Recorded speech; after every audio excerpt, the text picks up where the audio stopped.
Assalamualaikum warahmatullahi wabarakatuh. Perkenalkan, nama saya Hariza Aslhakillah. Saya akan sedikit menjelaskan mengenai esai yang telah saya buat yang berjudul Investasi Emas di Perusahaan Pialang. Di era globalisasi saat ini, perdagangan bebas semakin berkembang disertai dukungan teknologi yang semakin canggih.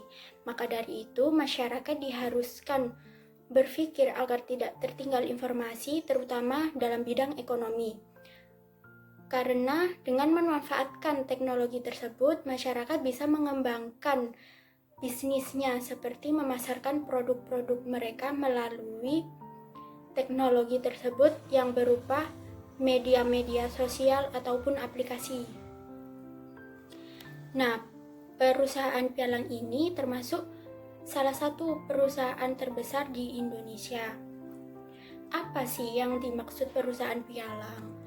Perusahaan Pialang yaitu perusahaan yang berperan sebagai perantara antara penjual dan pembeli di pasar perdagangan berjangka, di mana sudah terdaftar di bursa.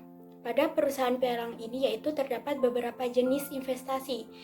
Yang pertama ada investasi emas, ada investasi ginseng, ada investasi properti, dan lainnya.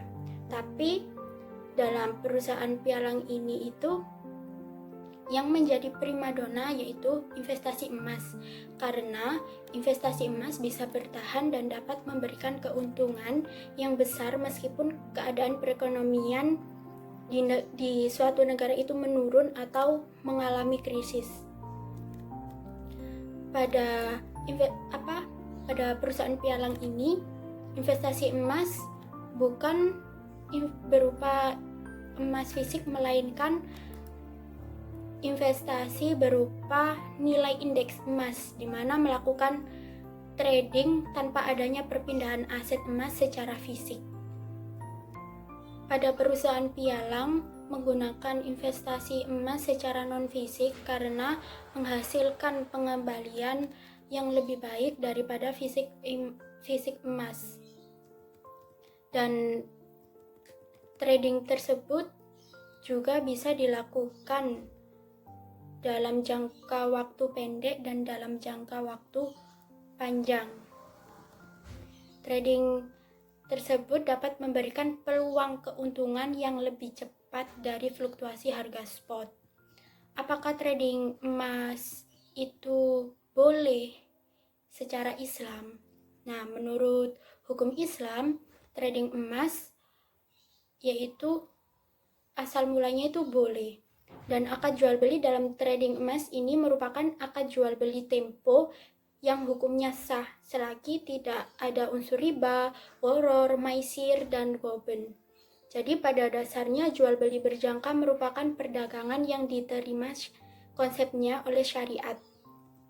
Apabila terjadi transaksi pembelian di mana para trader menyerahkan harga terlebih dahulu di saat emasnya masih tercatat dalam indeks, maka itu disebut dengan akad jual beli salam.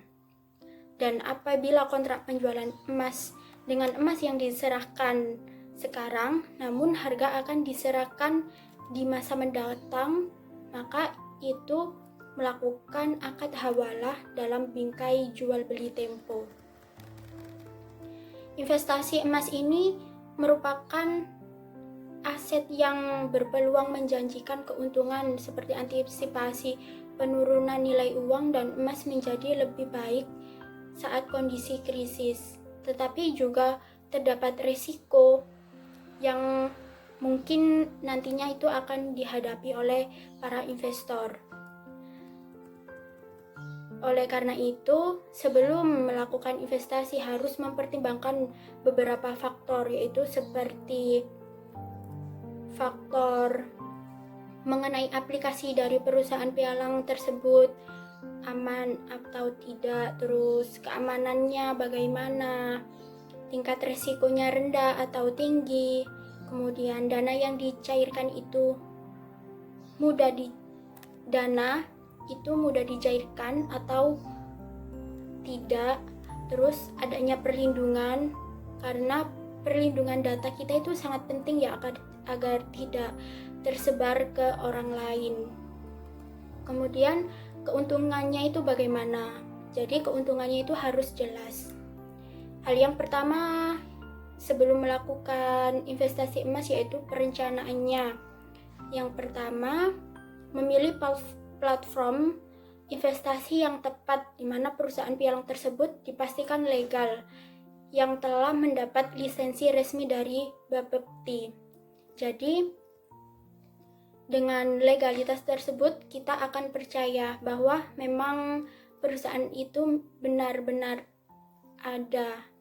Yang kedua, tanamkan mindset yang benar sebagai seorang investor, tidak takut mengambil risiko, karena mindset yang positif akan mempengaruhi kebiasaan dan tindakan setiap harinya. Jadi mindset kita itu akan berpengaruh saat kita melakukan trading atau investasi emas tersebut. Yang ketiga, jangan mengabaikan inflasi, karena hal tersebut jika tidak dipertimbangkan akan menimbulkan kerugian.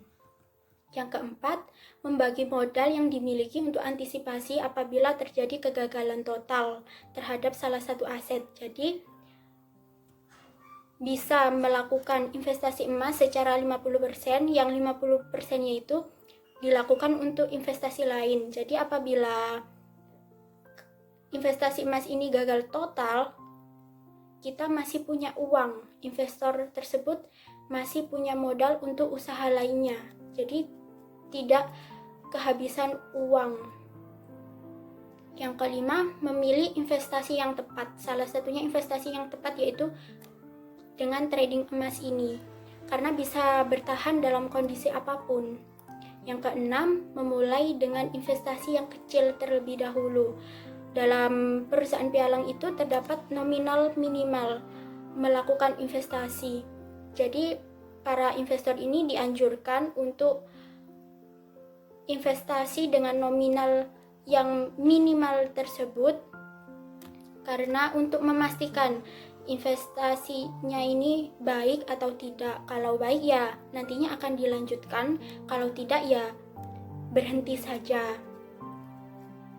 Yang ketujuh, tidak boleh terlalu berlebihan mengenai takut kehilangan uang, karena investasi ini bentuknya trading, yaitu jual beli. Karena jual beli itu pasti ada kalanya kita akan mendapatkan keuntungan dan ada kalanya kita akan mendapatkan kerugian atau mengalami kerugian.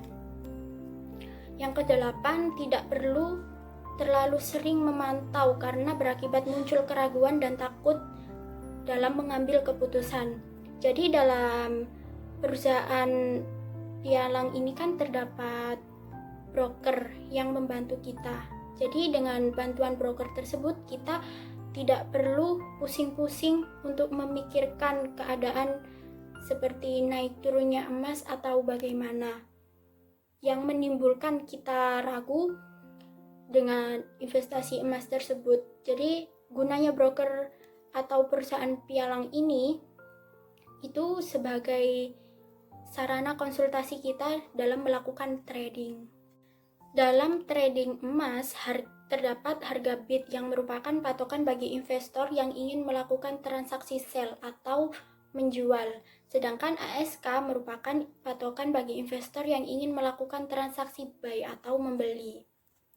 Jadi pada trading itu kita dianjurkan untuk melakukan pembelian di saat harga emas itu turun dan melakukan penjualan di saat emas itu naik harganya.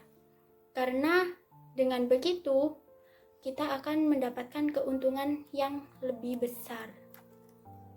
Tapi tentunya ada resiko yang akan didapatkan, seperti adanya penurunan harga dan lainnya di saat yang tidak sesuai rencana. Untuk meminimalisir resiko tersebut, kita dapat melakukan dua pendekatan dalam penilaian sekuritas, yaitu dengan analisis fundamental dan analisis teknikal. Analisis fundamental yaitu analisis yang mempelajari tentang keuangan mendasar dan fakta ekonomi dari perusahaan. Asumsinya yaitu mengenai Harga aset yang terjadi merupakan refleksi dari informasi mengenai aset tertentu. Jadi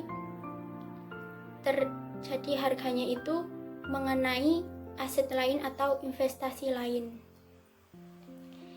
Yang kedua, yaitu ada analisis teknikal. Merupakan analisis yang dilakukan dengan menggunakan data historis mengenai perkembangan harga dalam pola grafik yang selanjutnya akan digunakan sebagai pengambilan keputusan. Dengan analisis ini itu biasanya yang sering terjadi atau yang sering dilakukan oleh para investor karena sangat mudah. Dengan melihat grafik naik turunnya grafik tersebut, kita akan melihat perkembangan investasi emas yang baik itu bagaimana. Sekian penjelasan dari saya. Wassalamualaikum warahmatullahi wabarakatuh.